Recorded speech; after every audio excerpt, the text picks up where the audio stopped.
ಸುಮಾರು ವರ್ಷಗಳಿಂದ ಈ ಬಸ್ ಸ್ಟ್ಯಾಂಡಲ್ಲಿ ಎಲ್ಲಿ ನೋಡು ಪಾನ್ ಪರಾಕು, ಎಲ್ಲಿ ನೋಡು ಎಂಜಲು, ಎಲ್ಲಿ ನೋಡು ಊಟ ತಿಂದು ಎಲೆಗಳನ್ನ ಎಸ್ದಾಕೋದು ಇದೆಲ್ಲ ಮಾಡ್ತಾ ಇದ್ದಾರೆ. ಇವತ್ತಿನ ದಿನ ಇವತ್ತೇನೋ MLA ಮೇಡಮ್ ಅವರು ಬಸ್ ಸ್ಟ್ಯಾಂಡ್ ವಿಸಿಟ್ ಮಾಡ್ತೀನಿ ಅಂತ ಹೇಳಿದ್ರಂತೆ. ಅದರಿಂದ ರಾತ್ರಿಯಿಂದ ತೊಳಿತಾ ಇದ್ದಾರೆ. ಒಂದು 2 ಮೂಟೆ ಬೀಚಿಗೆ ಬೋರ್ಡ್ ತಂದು ಸುತ್ತಲೂ ಹಾಕಿದ್ದಾರೆ. ಅದರಿಂದ ಮೇಡಮ್ ಅವ್ರು ದಿನ ಬರ್ತಾರೆ ಅಂತ ಒಂದು ಮಾಹಿತಿ ಕೊಟ್ರೆ ದಿನ ಬಸ್ ಸ್ಟ್ಯಾಂಡ್ ಚೆನ್ನಾಗಿರ್ತದೆ ಅಂತ ಮನವಿ. ಬಸ್ ಸ್ಟ್ಯಾಂಡ್ ನಲ್ಲಿ ಬರೀ ಈ ಗೋಡೆಗೆ ಪಿಲ್ಲರ್ ಇದೆ. ಬಸ್ ಸ್ಟ್ಯಾಂಡ್ ಪಿಲ್ಲರ್ ಅಲ್ಲಿ ಇದರಲ್ಲಿ ಪಾನ್ ಪರಾಗ್ ಒಗೆಯುವ ಒಂದು ಗಲೀಜು, ಇದನ್ನೇ ನೋಡಿ ನಮ್ಗೆ ಅಸಹ್ಯವಾಗಿ ಇತ್ತು. ಇವತ್ತು ನೋಡಿದ್ರೆ MLA ಮೇಡಮ್ ಅವರು ನಮ್ಮನ್ನ ಬಸ್ ಸ್ಟ್ಯಾಂಡ್ ಬರ್ತಾರೆ ಅಂತೇಳಿ ನಗರಸಭೆಯಲ್ಲಿ ಇರ್ತಕ್ಕಂಥ ಎಲ್ಲಾ ಬ್ಲೀಚಿಂಗ್ ಪೌಡರ್ ಅನ್ನ ಎತ್ಕೊಂಡ್ ಬಂದು ಇಲ್ಲಿ ಬಸ್ ಸ್ಟ್ಯಾಂಡ್ಗೆ ಹಾಕಿದ್ದಾರೆ. ದಯವಿಟ್ಟು ನಮ್ಮ ನಗರಸಭೆಯವರು ಈ ಬ್ಲೀಚಿಂಗ್ ಪೌಡರ್ ಅನ್ನ ಅಟ್ಲೀಸ್ಟ್ ವಾರಕ್ಕೆ 2 ಸಾರಿ ಆದ್ರೂ ಹಾಕ್ಬೇಕು. ಇಲ್ಲಿ ಮೇಡಮ್ ಅವರು ಬರ್ತಾರಂತ ಕೂಡಲೇ ನೀವು ಇದೆಲ್ಲ ಮಾಡ್ತೀರಾ ಅಂತ ಹೇಳಿದ್ರೆ ಇದು ಒಂದು ನಾಟಕ. ನಗರಸಭೆ ಪ್ರಾಯುಕ್ತ ನಮ್ಮ ನಗರಸಭೆ ಕಮಿಷನರ್ ಅವರು ನಾಟಕ ಆಡಬೇಡಿ.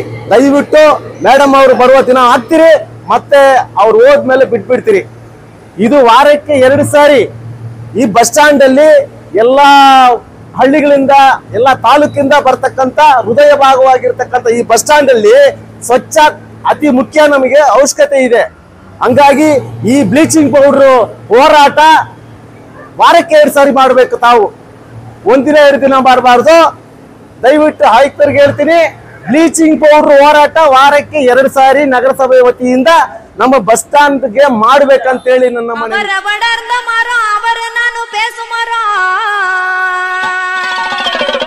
அந்த மரம் வெட்டாதீங்க, அதுக்கு கரையா நான் தாரே. அட எல்லாம் கிடக்கட்டும் வாங்க, 2 இலசு வெத்தல தாங்க. எல்லாம் கிடக்கட்டும் வாங்க, 2 இலசு வெத்தல தாங்க. எதுக்கு ஐயா கடகணில இருக்குது ஒரு சாயம், ஐயா சாயம் போட பையி நான் தச்சு தாரே வையி. சாடவே சூரசானங்களை கண்ட சரணம் போட்டுமே வையே. எல்லாம் கிடக்கட்டும் வாங்க, 2 இலசு வெத்தல தாங்க. அட எல்லாம் கிடக்கட்டும் வாங்க, 2 இலசு வெத்தல தாங்க. எல்லாம் கிடக்கட்டு வாங்க, 2 இலசு வெத்தல தாங்க. எல்லாம் கிடக்கட்டு வாங்க, 2 இலசு வெத்தல தாங்க.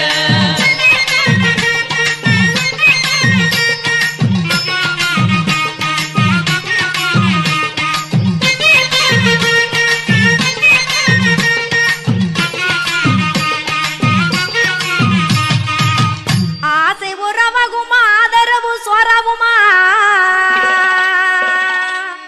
வாய் நிறைஞ்ச பல்லு காவி வகுத்து பசி தீர்த்திருமா. அட எல்லாம் கிடக்கட்டும் வாங்க, 2 இலசு வெத்தல தாங்க. அட எல்லாம் கிடக்கட்டும் வாங்க, 2 இலசு வெத்தல தாங்க.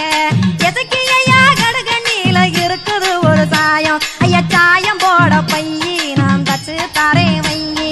சாடவே சூரசானங்களை கண்ட சரணம் போட்டுமே வையி. ನಮಸ್ಕಾರ.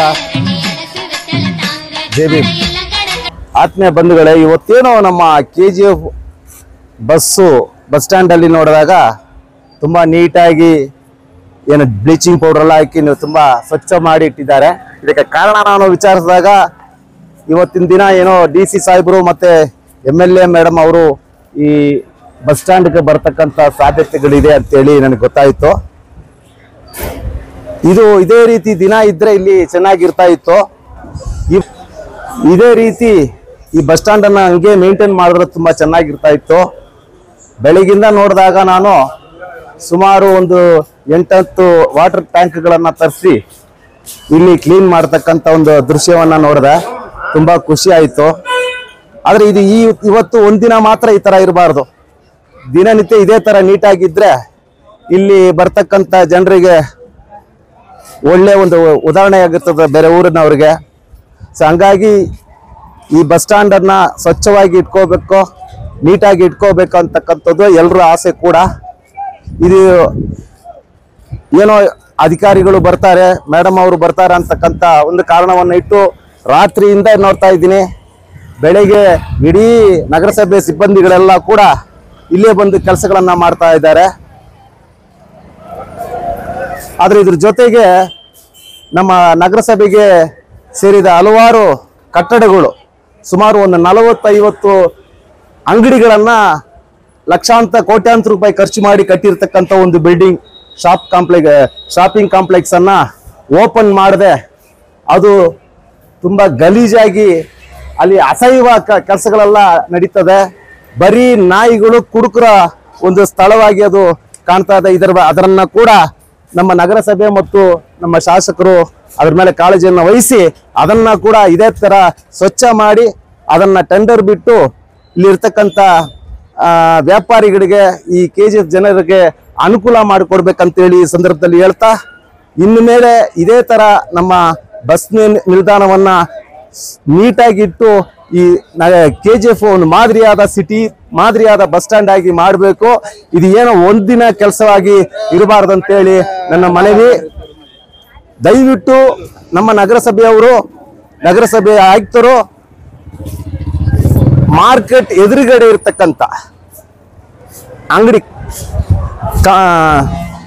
ಶಾಪಿಂಗ್ ಕಾಂಪ್ಲೆಕ್ಸ್ ಅನ್ನ ಸ್ವಚ್ಛ ಮಾಡಿ ಕೂಡಲೇ ಅದನ್ನು ಓಪನ್ ಮಾಡ್ತಕ್ಕಂಥ ಕೆಲಸವನ್ನ ಮಾಡಬೇಕು. ಇಲ್ಲಿ ಏನೋ ತುಂಬಾ ಬ್ಲೀಚಿಂಗ್ ಪೌಡರ್ ಎಲ್ಲ ಹಾಕಿ ನಮ್ಮ ಊರಲ್ಲಿ ಬಸ್ ಸ್ಟ್ಯಾಂಡ್ ಇವತ್ತಿನ ದಿನ ತುಂಬಾ ಅಂದವಾಗಿದೆ. ಇದು ದಿನನಿತ್ಯ ಮಾಡಿದ್ರೆ ಚೆನ್ನಾಗಿರ್ತದೆ. ಇಲ್ಲಿ ಬರ್ತಕ್ಕಂಥ ಪ್ರಯಾಣಿಕರುಗಳಿಗೆ ಅದು ಅನುಕೂಲ ಆಗುತ್ತೆ ಅಂತ ಹೇಳಿ ನಮ್ಮ ಒಂದು ಆಸೆ ಕೂಡ. ಯಾರೋ ಬರ್ತಾರ ಹೋಗ್ತಾರ ಅನ್ನಕ್ಕಾಗಿ ಒಂದಿನ ಮಾಡ್ತಕ್ಕಂಥ ಒಂದಿನ ವೇಷವಾಗಿರಬಾರ್ದು ಅಂತೇಳಿ ನಮ್ಮ ಮನವಿ. ಬಸ್ ಸ್ಟ್ಯಾಂಡ್ ನಲ್ಲಿ ಬರೀ ಈ ಗೋಡೆಗೆ ಪಿಲ್ಲರ್ ಇದೆ. ಬಸ್ ಸ್ಟ್ಯಾಂಡ್ ಪಿಲ್ಲರ್ ಇಲ್ಲಿ ಇದರಲ್ಲಿ ಪಾನ್ ಪರಾಗ್ ಒಗೆಯುವ ಒಂದು ಗಲೀಜು, ಇದನ್ನೇ ನೋಡಿ ನಮಗೆ ಅಸಹ್ಯವಾಗಿತ್ತು. ಇವತ್ತು ನೋಡಿದ್ರೆ MLA ಮೇಡಮ್ ಅವರು ನಮ್ಮನ್ನ ಬಸ್ ಸ್ಟ್ಯಾಂಡ್ಗೆ ಬರ್ತಾರೆ ಅಂತೇಳಿ ನಗರಸಭೆಯಲ್ಲಿ ಇರ್ತಕ್ಕಂಥ ಎಲ್ಲ ಬ್ಲೀಚಿಂಗ್ ಪೌಡರನ್ನ ಎತ್ಕೊಂಡ್ಬಂದು ಇಲ್ಲಿ ಬಸ್ ಸ್ಟ್ಯಾಂಡ್ಗೆ ಹಾಕಿದ್ದಾರೆ. ದಯವಿಟ್ಟು ನಮ್ಮ ನಗರಸಭೆಯವರು ಈ ಬ್ಲೀಚಿಂಗ್ ಪೌಡರನ್ನ ಅಟ್ಲೀಸ್ಟ್ ವಾರಕ್ಕೆ 2 ಸಾರಿ ಆದ್ರೂ ಹಾಕ್ಬೇಕು. ಇಲ್ಲಿ ಮೇಡಮ್ ಅವರು ಬರ್ತಾರಂತ ಕೂಡಲೇ ನೀವು ಇದೆಲ್ಲ ಮಾಡ್ತೀರಾ ಅಂತ ಹೇಳಿದ್ರೆ ಇದು ಒಂದು ನಾಟಕ. ನಗರಸಭೆ ಪ್ರಾಯುಕ್ತರು, ನಮ್ಮ ನಗರಸಭೆ ಕಮಿಷನರ್ ಅವರು ನಾಟಕ ಆಡಬೇಡಿ. ದಯವಿಟ್ಟು ಮೇಡಮ್ ಅವರು ಬರುವ ದಿನ ಹಾಕ್ತೀರಿ, ಮತ್ತೆ ಅವ್ರು ಹೋದ್ಮೇಲೆ ಬಿಟ್ಬಿಡ್ತೀರಿ. ಇದು ವಾರಕ್ಕೆ 2 ಸಾರಿ ಈ ಬಸ್ ಸ್ಟ್ಯಾಂಡ್ ಅಲ್ಲಿ ಎಲ್ಲಾ ಹಳ್ಳಿಗಳಿಂದ, ಎಲ್ಲ ತಾಲೂಕಿಂದ ಬರ್ತಕ್ಕಂಥ ಹೃದಯ ಭಾಗವಾಗಿರ್ತಕ್ಕಂಥ ಈ ಬಸ್ ಸ್ಟ್ಯಾಂಡ್ ಅಲ್ಲಿ ಸ್ವಚ್ಛ ಅತಿ ಮುಖ್ಯ, ನಮಗೆ ಅವಶ್ಯಕತೆ ಇದೆ. ಹಂಗಾಗಿ ಈ ಬ್ಲೀಚಿಂಗ್ ಪೌಡರ್ ಹೋರಾಟ ವಾರಕ್ಕೆ 2 ಸಾರಿ ಮಾಡಬೇಕು. ತಾವು ಒಂದಿನ 2 ದಿನ ಮಾಡಬಾರ್ದು. ದಯವಿಟ್ಟು ಆಯುಕ್ತರಿಗೆ ಹೇಳ್ತೀನಿ, ಬ್ಲೀಚಿಂಗ್ ಪೌಡರ್ ಹೋರಾಟ ವಾರಕ್ಕೆ 2 ಸಾರಿ ನಗರಸಭೆ ವತಿಯಿಂದ ನಮ್ಮ ಬಸ್ ಸ್ಟ್ಯಾಂಡ್ಗೆ ಮಾಡ್ಬೇಕಂತೇಳಿ ನನ್ನ ಮನವಿ.